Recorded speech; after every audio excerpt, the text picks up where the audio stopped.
Meanwhile, Wallabies centre Sam Kerevey has lauded the influence of England coach Eddie Jones in remarks sure to heap further pressure on the under-fire Australian. 3 months out from England's 3-test tour of Australia, Kerevey revealed the tips and nuggets of wisdom the veteran coach had imparted during a series of one-on-ones with Kerevey at Japanese club Suntory Sungoliath, where Jones is a consultant.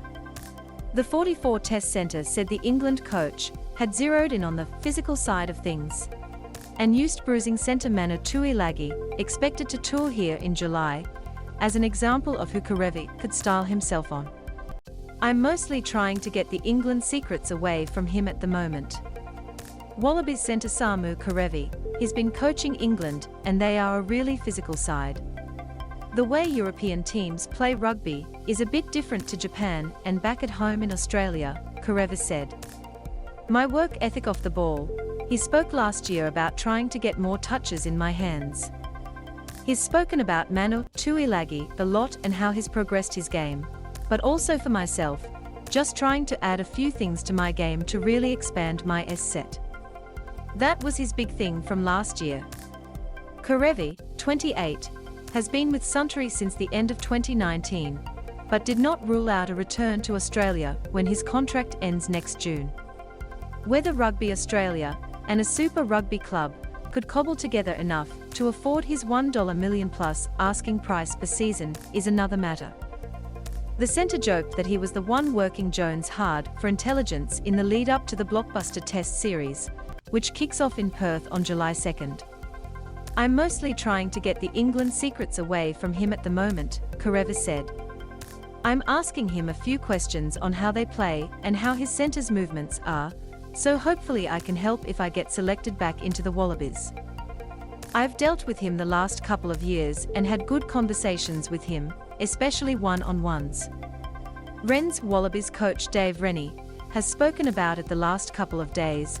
"Jones is really experienced at that international level, so any insights he has for my game I really take on board and try to implement throughout the season.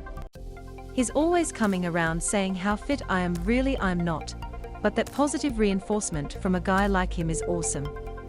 England coach Eddie Jones. Jones is in Japan now, on annual leave from England's Rugby Football Union, acting as a paid consultant to the club he coached to a top league title in 2011. He has attracted harsh criticism for leaving his post after a second poor Six Nations campaign, but was backed by the IFU and Suntory coach Milton Haig, who said Jones was escaping the Goldfish Bowl of England rugby.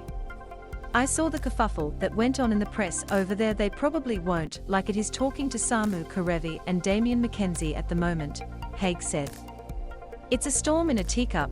He's just a rugby man and is really keen to talk to rugby people and see what he can learn off them. He has come in, like Eddie always does, as a ball of energy. His first question is, 'What can I do to help?' Those were his first words to me. I think, as I said earlier, it's probably a chance for him to get out of the Goldfish Bowl and relax and give something back to a club he's had a long affiliation for." Loading Kerevi is set to be one of Rennie's first picks of the newly tweaked Gateau law policy governing the selection of offshore players, along with 5/8 Quade Cooper and wing America Corabetti. However, the 104-kilogram winger was not taking anything for granted after a chat with the coach and a glance around Super Rugby Pacific this season.